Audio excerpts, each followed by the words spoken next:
أعوذ بالله من الشيطان الرجيم بسم الله الرحمن الرحيم الحمد لله رب العالمين وصلى الله على سيدنا محمد وآله الطاهرين. We were discussing verse number 3 of Surah Al Imran. نزل أعوذ بالله من الشيطان الرجيم نزل عليك الكتاب بالحق مصدقا لما بين يديه.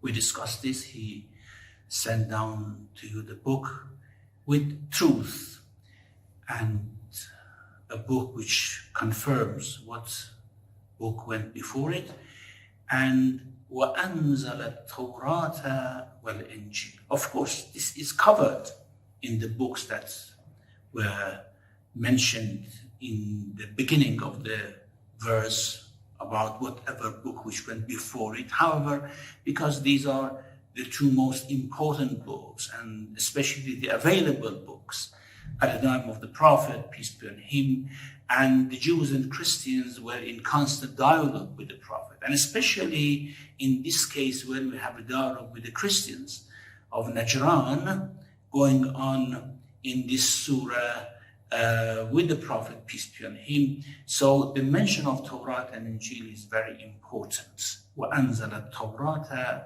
وَالْإِنْجِيلَ. Of course, by Torah, what we mean are the first 5 books of the Old Testament.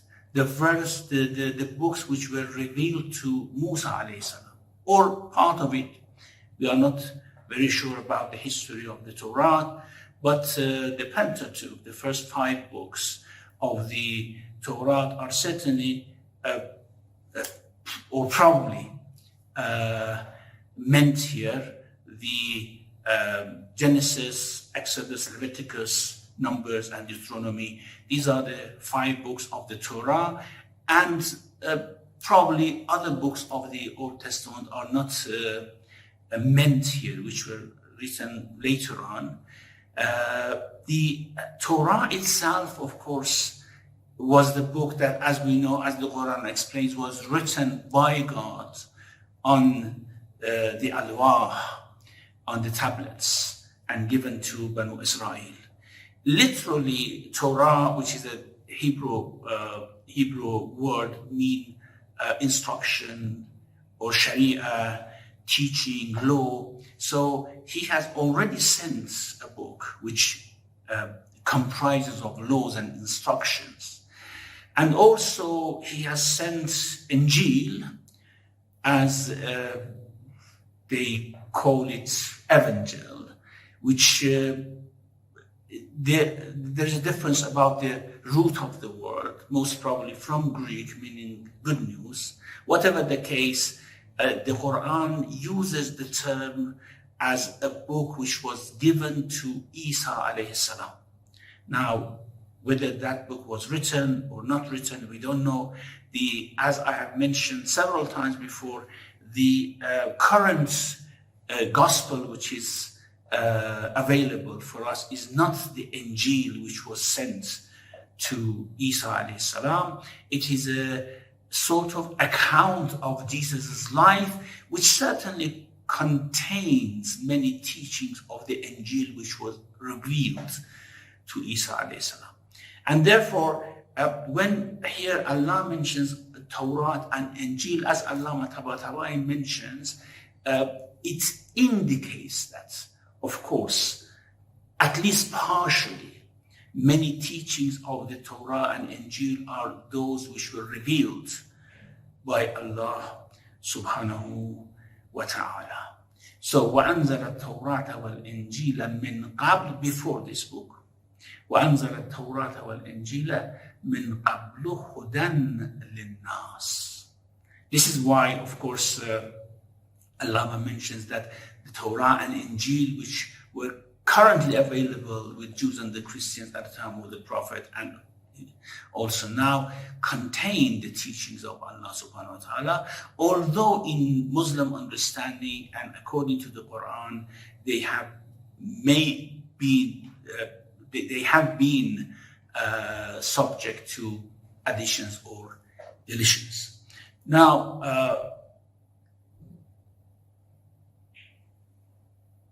what the term Hudan Linnas here indicates is that all the 3 books and all the books which were before, that the Quran confirms them, contain hidayah from Allah subhanahu wa ta'ala. Hudan Linnas.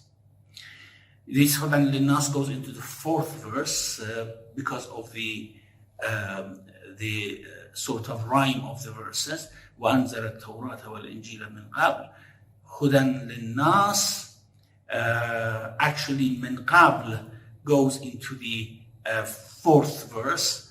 أَنزَلَ التَّوْرَاةَ وَالْإِنْجِيلَ. Okay, this is the end of the 3rd verse.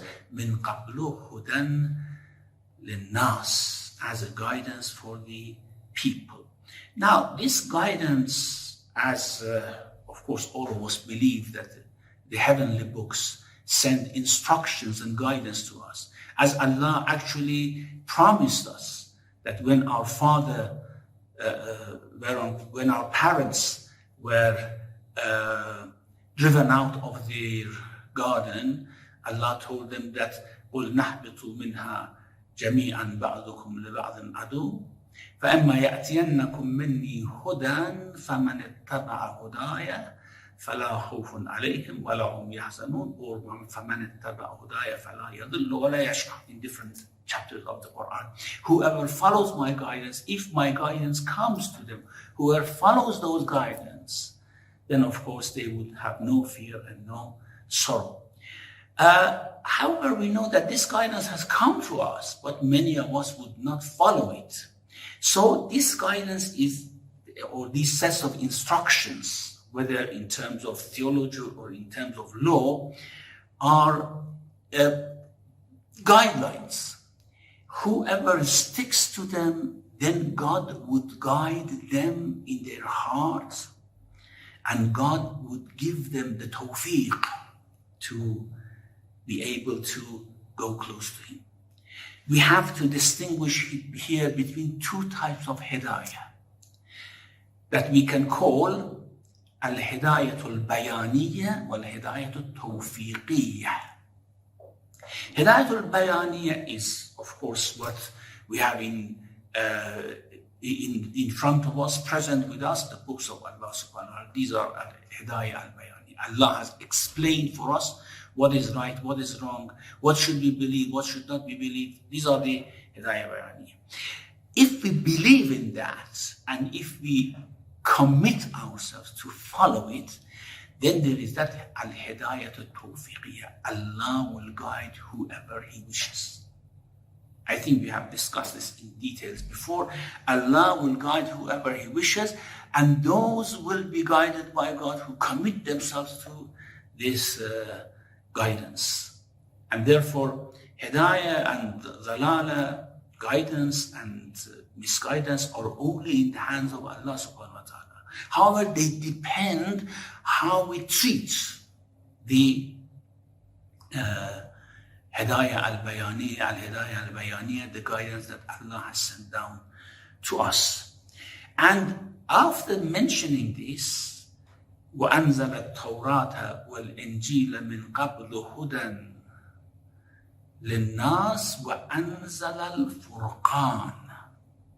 Now, this is a bit confusing here, because Furqan, we regard it to be another name for the books of Allah subhanahu wa ta'ala. And therefore, Anzal al-Furqan here needs some reflection. Al-Furqan literally means what yafruqu, what distinguishes between haqq and batil.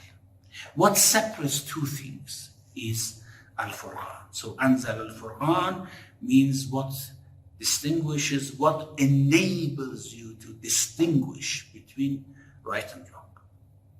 And this may not be only a book or a revelation. It may be something that Allah places in you, by which you can distinguish between right and wrong. You always make the right decisions. يا أيها الذين آمنوا إن تتقوا الله يجعل لكم فرقانا. O you who believe, if you fear God, He will install in you. He will put for you Furqan. That means a quality, an intrinsic factor, an intrinsic power by which you can distinguish between right and wrong. And this is very true. If someone treads the path of God all their lives, then gradually, when they encounter with different confusing matters in life, confusing issues, confusing thoughts, they can distinguish between right and wrong, and they can go to the right path. This is the meaning of Furqan. Ya ayyuhalladhina amanu in tattaqullah yaj'al lakum furqana. However, when we come to the books of God, to the scriptures, which Allah calls Furqan, the Quran is called Furqan, and also the Torah is called Furqan. وَلَقَدْ آتَيْنَا مُوسَى وَهَارُونَ الْفُرْقَانَ وَضِيَاءً وَذِكْرًا لِلْمُتَّقِينَ in Surah Al Imran. We gave Musa and Harun Furqan, which is another term for Torah actually. وَضِيَاء and light, وَذِكْر and a reminder for Muttaqeen. Of course, Muttaqeen can use that as a Furqan and as a light and Diya. And also he says, وَآتَيْنَا مُوسَى الْكِتَابَ وَالْفُرْقَانَ. Now, what's the difference between Kitab and Furqan? Here Allah has mentioned Quran, نَزَّلَ عَلَيْكَ الْكِتَاب, which refers to Quran, وَأَنزَلَ التَّوْرَةَ وَالْإِنْجِيلَ, and also it says, وَأَنزَلَ الْفُرْقَانَ. Now, Baydawi, the very respectable commentators of the Quran, in his book Anwar al-Tanzil, he has a view here. He says that it refers to other heavenly books. What does that mean? It means that, of course, Allah has mentioned only 3 books here: Quran, Torah, and Injeel. What about other heavenly books? All of them are Furqan. All of them distinguishes between Haqq and Batil.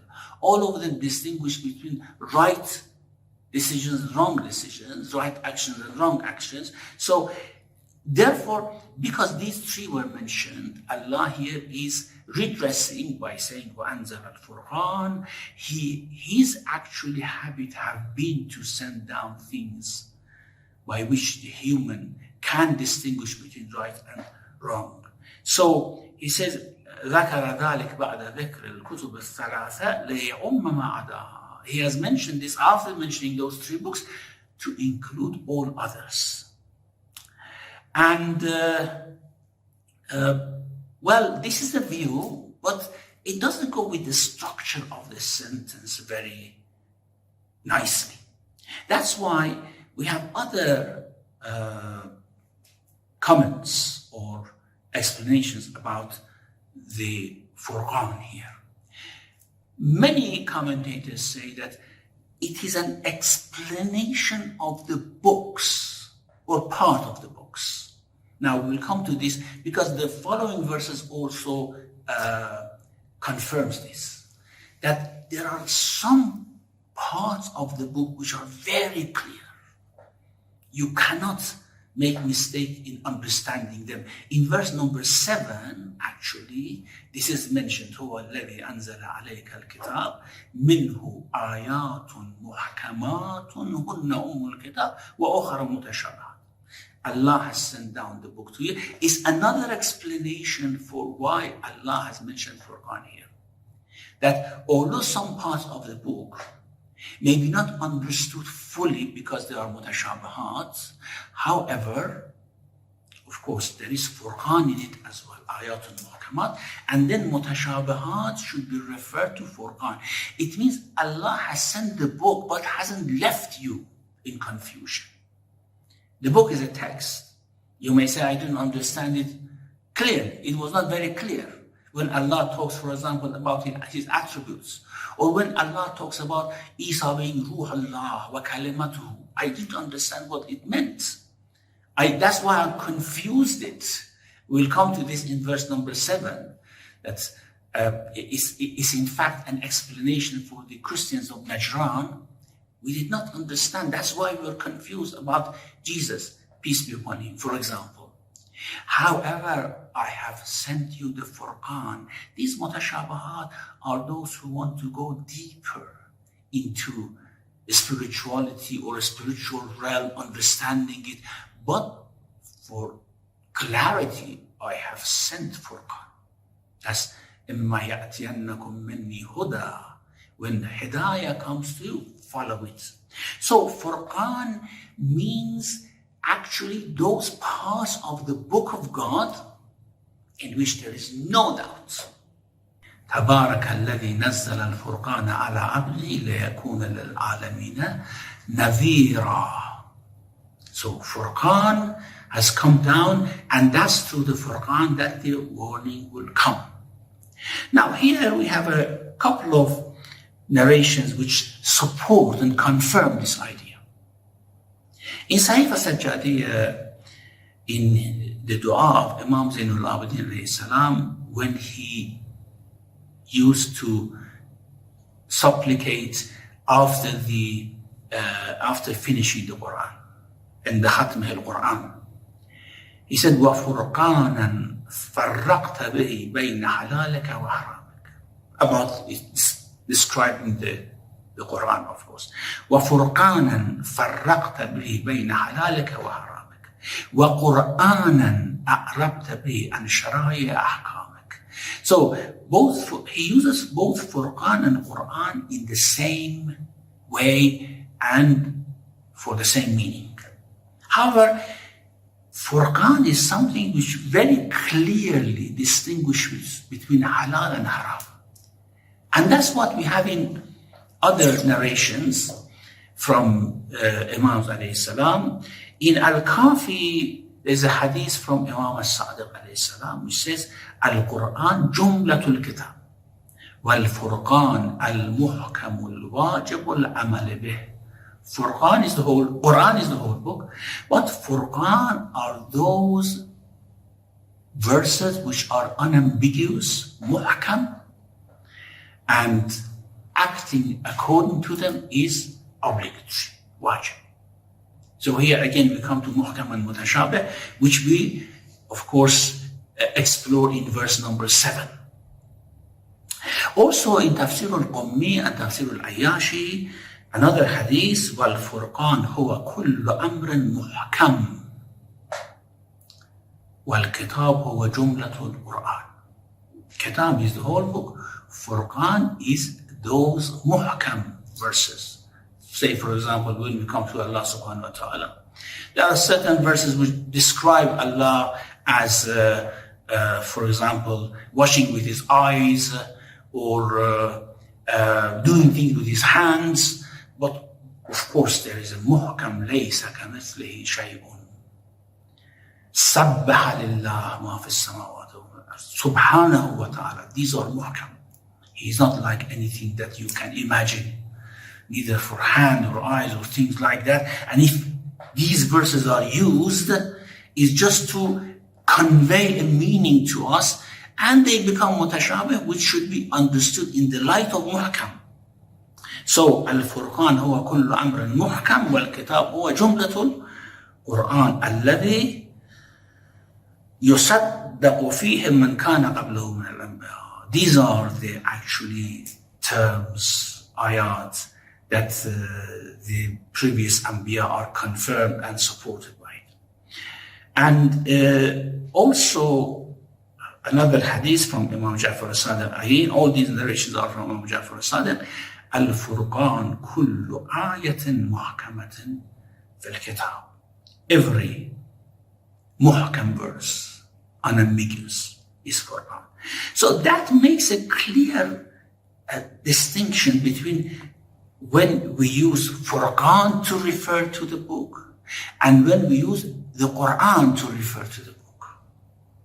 So the Furqan are those parts of the book that clearly distinguishes between haqq and batil, clearly explains things. And Quran is the whole book which may contain mutashabahat as well. Now, why the Quran should contain mutashabahat? Why not all of it are muhkamat? We'll discuss it in verse number 7, inshallah. There is another hadith again in Usul al-Kafi. The Rawi says, the reporter says, Sa'adtu Abu Abdullah alayhi salam an al-Quran wal-Furqan. Ahuma shay'an aw shay'un wahid. I asked Imam Sadiq alayhi salam about Quran and Furqan. Are they the same thing or they refer to two different things? فقال عليه السلام القرآن جملة الكتاب والفرقان المحكم الواجب العمل به. So we have many narrations. Quran is the whole book. Furqan is that part of the book which is muhkam and you have to necessarily follow. So therefore, the narrations from Ahlul Bayt, who are the ulama of this ummah, the narrations from Ahlul Bayt, who are the ulama of this ummah, would tell us the difference. And of course, we are all muta'allimun. We are learners. We learn from them, and certainly we accept the whatever they have told us about these very important concepts and ideas in the Quran. Now, the rest of the verse says something which most of us think we can somehow explain it away, especially in these days when we talk about Rahmaniyah, Allah is Rahman, actually encompassing everything. It is so أنزل التوراة والإنجيل من قبل هدى للناس وأنزل الفرقان إن الذين كفروا بآيات الله لهم عذاب شديد والله عزيز ذو انتقام. Those who reject ayatullah, the communications of Allah, there will be great, severe punishment for them. And Allah is mighty, and Allah is the one who has the power of punishing, with whom is the punishment. Wallahu azizun dhu intiqam. Dhu intiqam means the one who actually metes out punishment, who enacts punishment on people. Of course, the translation here says avenger. Avenger, which is somehow insinuates the meaning of revenge. We have to be clear that there is no revenge in Allah's punishment. Allah is not like us who tries to revenge from others, because revenge or taking revenge means that someone has caused us some harm, has caused us something which has brought agony or distress for us, and we try to compensate, to revenge, retaliate. Well, no one can harm Allah. No one can bring anything which would bring agony or inflict any harm on him. Therefore, even if we talk about revenge or avenger here, it shouldn't be taken in human meaning. It means Allah, Dhu Intiqam, means someone who actually metes out punishment on those who disobey. Now here, why Allah is mentioning this in this very emphatic sense? First of all, Allah is talking about guidance. He has sent books. He has sent Torah and Injeel and Quran and Furqan, and all these messengers have come. They have tried to guide people. However, those who disregard it, what happens to them? What happens to them? those who disregard this guidance, Allah will of course punish them. It has consequences for them. إِنَّ الَّذِينَ كَفَرُوا بِآيَاتِ اللَّهِ لَهُمْ عَذَابٌ. And this punishment is not just a light thing. It's very severe. As I said, nowadays we try to explain this away. It is far from the mercy of Allah to punish someone. It's far from the mercy of Allah to take someone to hell or mete out those very severe, painful punishments on them. So everything which is mentioned in this way, in this sense, in effect, we try to either ignore, especially nowadays in Christianity, in Christian da'wah or calling towards Christianity, we see that this part is absolutely neglected. And of course, in many Muslim circles as well. If we want to ignore this, then we should ignore a great chunk of the verses of the Quran which talk about this punishment. The point is that we do not understand what this punishment is. We mostly think that it's a revenge. Allah wants to somehow relieve the anger of his heart, and that's why as soon as you do something, he will punish you. And then we come to the understanding that this is not possible about God, and therefore we have to somehow ignore these verses. It's not the case. The case is that adab or the punishment of God, he has placed it there. It's of course his doing. It's not even when he says there are consequences of our actions. Okay, who has put these consequences there? It's a God who has put those consequences there. The question is, why those consequences? Okay, we accept. The adab, the punishment, is not something conventional, that if you do this conventionally, Allah has ruled that this punishment will be deserving for it. There are consequences. Agree. If you turn away from God, there are consequences. If you kill someone, there are consequences for your soul. Your soul will be in agony, in torment and torture forever. If you do that, it is the consequence of your action. However, these consequences are there. They are like pain for a disease. You know, if we didn't have pain for our diseases, for example, if we didn't have toothache, we never cared, and we just went on until our teeth would have decayed and gone. That's all. If, for example, the most dangerous diseases are the dangerous which have no symptoms, and they just suddenly destroy you after a long time that they went on without any symptoms and without any pain. They suddenly destroy you. Here as well, because turning away from God takes people to eternal doom, there are certain consequences there so that we come to our mind and go back. This is, I think, the philosophy of azab or punishment of Allah subhanahu wa ta'ala. Even in the hell. Because even in the hell, there's still a chance to go back and to realize the symptoms of the disease. So, whenever Allah sends guidance, if we do not follow it, the symptoms of the disease of disobedience will appear. And this is not only for next world, it's in this world as well. Allama Tabatabai in his Tafsir says that it is because we are short-sighted that we think that punishment is only in the next world.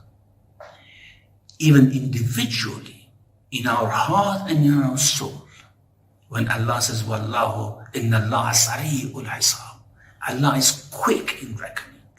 It means as soon as we do something, the consequences of that would come so that we may come to our mind and go back. So, for example, in this world, Allah says, وَمَنْ أَعْرَضَ عَنْ ذِكْرِي فَإِنَّ لَهُ مَعِيشَةً ضَنْكَ. Whoever turns away from my remembrance, there will be a hard, a distressful life for them. This is what we are experiencing, isn't it? We are fed up from this life. We are fed up from distresses and misfortunes that we are experiencing in life. We are depressed. We are fed up with life most of the time, for most of the people, or at least they think so. Why? Because they have lost the source and they don't go back to it. So that is the punishment, isn't it? And the punishment of hell is nothing more than that, except that it appears in a different realm, with a different form. وَلَا تُعْجِبْكَ. In Surah Tawbah, there's a very interesting verse. وَلَا تُعْجِبْكَ أَمْوَالُهُمْ وَأَوْلَادُهُمْ إِنَّمَا يُرِيدُ اللَّهُ أَنْ يُعَذِّبَهُمْ بِهَا فِي الدُّنْيَا وَتَزْهَقَ أَنفُسُهُمْ وَهُمْ كَافِرُونَ. This is about those hypocrites who were doing everything against the Prophet to dismantle the faith and his government. But they were very wealthy, they were very rich, of course. Their physical appearance, their attire, their dress, and everything was magnificent. وَإِذَا رَأَيْتَهُمْ تُعْجِبُكَ أَجْسَامُهُم. When you see them, you are amazed by how nice and smart and beautiful they look. And when they talk so nicely that you like to listen to them. So Allah says, you should not be amazed or confused by the wealth that I have given them. I am actually punishing them with that wealth. How that wealth could be a punishment? Yes, of course. That wealth has caused them to move away from Allah's remembrance, or move further away, because of course they had moved away from God. Okay, take whatever wealth from this world you want. You become greedy, you don't know how to protect it, you cannot sleep at night thinking how to invest it. This is the adab, isn't it? We don't realize it. The same thing will be in hell. These are the symptoms of a disease of the heart which appear and tells us, look, find a remedy, cure it, find a treatment for it. And if it doesn't come and we continue, then that would lead to doom and destruction. If we do not treat a disease which could be treated easily, then after some time it may become an untreatable illness. So it is important that we realize that beside the mercy of Allah, parallel to the mercy of Allah, parallel to the grace and fadl and kindness that Allah extends to us, there is of course great punishment. And this has been brought to our attention here, so that we don't think that we can take the book lightly, saying that, okay, God is merciful. إِنَّ الَّذِينَ كَفَرُوا بِآيَاتِ اللَّهِ لَهُمْ عَذَابٌ شَدِيدٌ وَاللَّهُ عَزِيزٌ. إِنَّ الَّذِينَ كَفَرُوا بِآيَاتِ اللَّهِ لَهُمْ عَذَابٌ شَدِيدٌ وَاللَّهُ عَزِيزٌ ذُو انْتِقَامٍ. Aziz means someone who no one could prevent him from doing something. That's why we translate it as mighty. No one can overcome his will, can overcome his decision. So this is Aziz. He does whatever he wants. And Dhun Taqam here means that, yes, of course, beside his mercy, he has punishment as well. Naqmah is uquba, is punishment. Intaqam is usually translated into English as someone who takes revenge or avenger. But we have to, in any attribute of Allah subhanahu wa ta'ala, we have to, of course, divest it of human qualities. So, Wallahu Azizun Dhu Intiqam, here means Allah is mighty and the one who actually executes punishment as well as executing mercy. And the following verse, verse number 5, is a further explanation. إِنَّ اللَّهَ لَا يَخْفَى عَلَيْهِ شَيْءٌ فِي الْأَرْضِ وَلَا فِي السَّمَاءِ. Here, one explanation is that, okay, how does he know who deserves to be punished, who deserves to have mercy? Of course, he never, ever is ignorant of whatever is in the heaven and is in the earth. لا يخفى عليه شيء في الأرض لا يخفى عليه شيء في الأرض ولا في السماء. How this, of course, knowledge of God works is something that we have to explore further. And also, it is an address to, again, because as we said, these verses are a sort of conversation with the Christians of Najran. Is a conversation with the Christians who said that God, if is in the heaven only and do not walk on the earth, how could he know what his servants, what his ibad need, how they feel? And therefore it's an answer to that as well. So these two aspects. One, the answer which is the aspect of the verse which is a conversation between the Christians, the Prophet and the Christians, and the other aspect which is the kayfiyah, the quality of this knowledge, the reality of this knowledge, how this knowledge works, لا يخفى عليه شيء في الأرض ولا في السماء, is something that inshallah we need to discuss in our next session. May Allah bless us with understanding the Quran the way it is intended, and inshallah delve into its deeper meanings. Wa sallallahu ala Muhammadin wa alihi at-tahirin.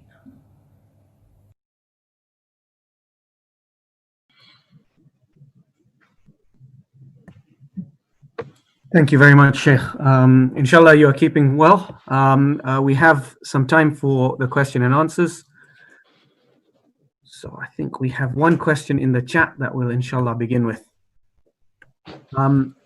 Sheikh, how is it this intrinsic factor from Hidayatul Tawheediyya derived from following Hidayatul Bayyina different from Fitra, which is innate and distinguishes between Haqq and Batil by instinct?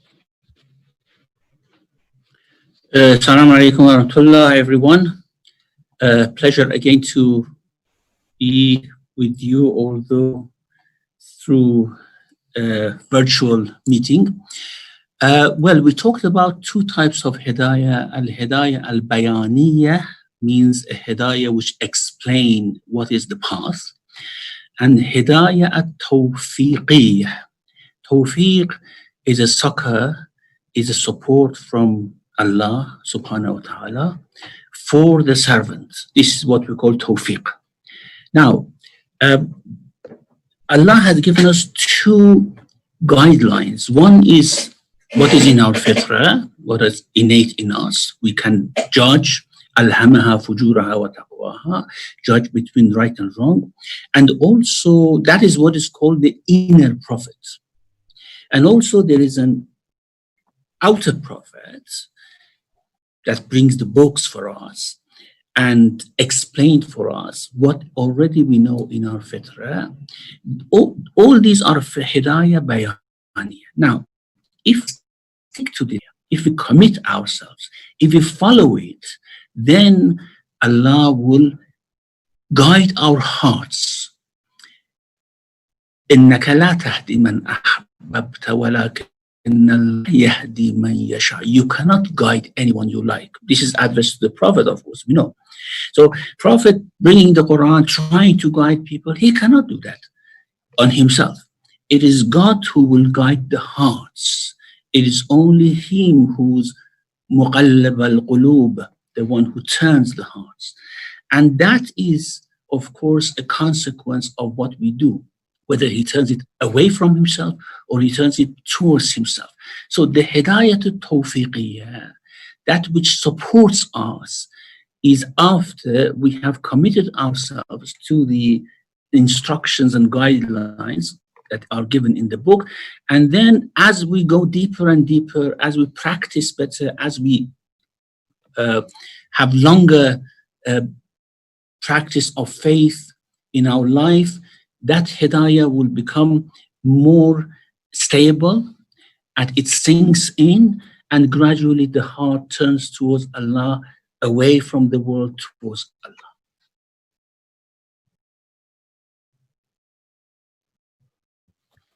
Thank you very much, Sheikh. Just looking at this concept that we have here of Allah putting punishment on others, one if you deny the criteria, then is this like a cause and effect kind of thing? Is it that the very effect of not believing in the signs of Allah is this punishment? You know, maybe the word punishment is not the correct word to use. You know, the Quran uses azab. Azab means torture. Azab means pain, something which inflicts pain on you. So, because punishment gives the meaning that because you have done something, you will be punished by someone like your father or your friend or something like that. As you say, these are the consequences of our actions, which come back to us. They are what you were using to do, in what you used to do in your life. So it all comes back to us. Now, what I was actually driving at was that these consequences are set by Allah as well. And the question is, why does He set such painful consequences for certain actions? Certainly, as I said, it's not a conventional punishment or conventional system of a conventional penal system. It is a real thing. Like, for example, it's not a convention that if you force a dagger into someone's heart, that's by convention he dies. No, that's a consequence. That's a natural thing. The same thing is with the punishment of Allah. It's a natural thing. You turn away from Him, you will have a very miserable life. Although you may live in luxury or whatever, but their life will be miserable. Man a'rada an dhikri fa inna lahu ma'ishatan dhanka. This is the consequence of what we do. However, what I was actually discussing was that these consequences are set by Him as well. Just like, for example, when our body works properly, we have no pain. Things are going very smooth. As soon as body finds some defect or some disease, then pain comes. Why Allah has created us like that? So that to attract our attention towards the source of the malfunction which is in our body. Now, these azab, or whatever we call it, which are consequences of our action, are actually those sort of hints which Allah gives to us to tell us that your soul is malfunctioning. You are not moving in the right direction. And you may say that, well, what about when we go to the other world and we go to hell? Do we need that sort of punishment? What's the use of that punishment anymore if we have already completed our life and our tests and everything? Well, the hell is not the end of the journey. For majority of the people, it is a possibility that by those punishments, as we call them, or by azab, as the Quran calls it, by those azab, we come back, we find out the disease, and we try to treat it and come back. So you are right, it's the consequences, it's not a conventional punishment. Whatever we receive in the next world, in hell, is the consequences of our actions. In paradise, of course, it's not only the consequences. The the sort of comeback of whatever we have done, and also there is an additional reward. وَيَزِيدُهُمْ مِنْ فَضْلِهِ. It's not only what we have done, because that's not probably very huge or great, but Allah will reward on top of that, and that is of course from His grace and fadl. Thank you very much, Sheikh. For anyone who has any questions, please do either raise your hand on the Zoom chat and I will then unmute you, or do put them in the chat either inside the Zoom or the YouTube. So just moving on to the next question. In verse 3, it mentions that He has sent down the Torah and the Injeel. And He says that the Quran then comes to clarify this. Does that mean that those who follow the Torah and the Injeel are still able to go to heaven? Well, this is a very complicated question, actually, and this is something which has created a controversial discussion among theologians of different faiths. Whoever follows the truth, the haqq, will go to paradise. Whoever submits to the truth will go to paradise, certainly. Now, Furqan, as I said, which is a criterion between haqq and batil, Furqan is an attribute of the Quran, an attribute of Torah and Injeel as well. All these books are Furqan, in addition to other things. As we said, Furqan is that very clear and decisive instructions that you follow, and the muhkamat, which we will discuss in verse number 7 later on. And the book itself contains other things as well. Now, after the Quran comes, after the revelation, Prophet Muhammad has come, anyone who finds out that he is the truth, they have to leave their religion and convert to his faith. That is very natural. It's not possible that they know that this is also a prophet of God, but we follow our own prophet. We don't follow this prophet, while this prophet is actually bringing more guidance and is, in a way, abrogating what went before him. So, if they know and they do not come to this faith, of course, they are victims of their own. However, if they don't know, as this is the case with the majority of people nowadays in the world, that they may not know the truth of the reality of the Islam, if they don't know, we don't say that they are on the right path. It's not possible. Right path is one path. We don't say they are on the right path. However, we don't say that they will be punished because of their ignorance, because they don't know. So, yes, of course, Christians, Jews, Buddhists, others who don't know about this faith, but are sincere in following their faith, they will be treated not as those who know about Islam and reject it. This is a different matter. So we have a group which we call Mustad'afin. Mustad'afin are those who have been weak either in their efforts or in their understanding the truth. A person may be very clever, maybe a scientist or a university professor, but when it comes to faith, he may not have been able to find the reality of Islam and the truth about it, and say, for example, practices his own faith. What will happen to them? Of course, these are the people who at the end will go to paradise, of course, with different levels. Someone who is practicing Islam, praying 5 times a day, following all those instructions which elevates the spirituality of a person, would certainly go to a different place with someone who doesn't know anything about it, not out of their own, of course, shortcoming or misdeed, but out of circumstances. Certainly, these two will not be equal on the day of judgment. Thank you very much, Sheikh. We have another question. What does min qabli hudal nas, is it in reference just to the Rasul, or is it to the world as a whole? Well, it says نزل عليك الكتاب بالحق, and also وأنزل التوراة والإنجيل من قبل.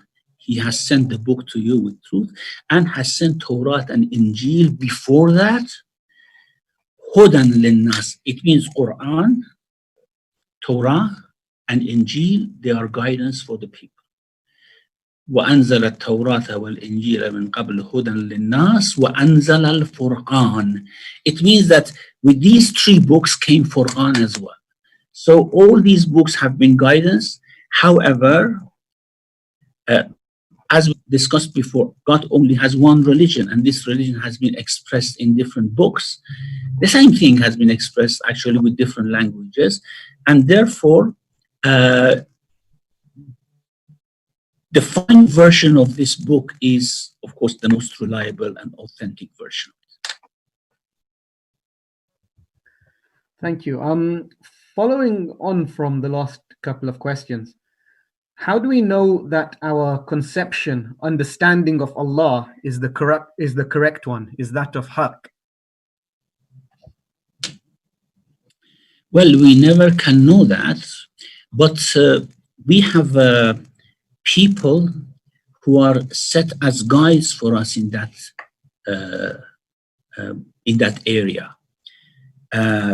Subhanallah amma yasifun, illa ibadallah al-mukhlasin. Allah is, of course, should be glorified over whatever they describe him, except the mukhlasun, to whom Allah has given a special knowledge about himself. That knowledge is not found by theology or theological arguments. That knowledge is given by Allah to these people. And in Surah Nur as well, when it says Allahu Nur samawati wal ard, Allah is the light of heaven and the earth. This light cannot be found everywhere. This light is fi buyutin adhana Allahu an turfa'a wa yudhkara fiha. It is in certain houses, and these houses may mean, by house we mean the inhabitants of that house. Exactly the meaning of Ahlul Bayt. It is in certain Ahlul Bayt. Now it may be in certain Ahlul Bayt of Al Imran, Al Ibrahim, and Al Nuh, and Al Muhammad, peace be upon them all. So it is in certain houses. This light is in certain houses, and that light enlightens everyone about God, about his instructions, about his qualities, the way we can describe him. So we have to follow that light. That is very important. We have a hadith from Imam Ja'far al-Sadiq alayhi salam, who said, "Nahnu al-ulama wa shi'atuna al-muta'allimun." We are ulama. We are given the knowledge. Our Shia, no matter who they are, Raja or scholars or ordinary people, they are all muta'allimun, students. They are all students of this area. So we only can know that our concept of God is correct if we compare it with how they have described God, how they have told us about God. That is the only way, and that's why we always, our attachments, our love for Ahlul Bayt should not be just limited to certain majalis or eulogies or reciting poetry for them. That is just the surface. That's a very superficial thing.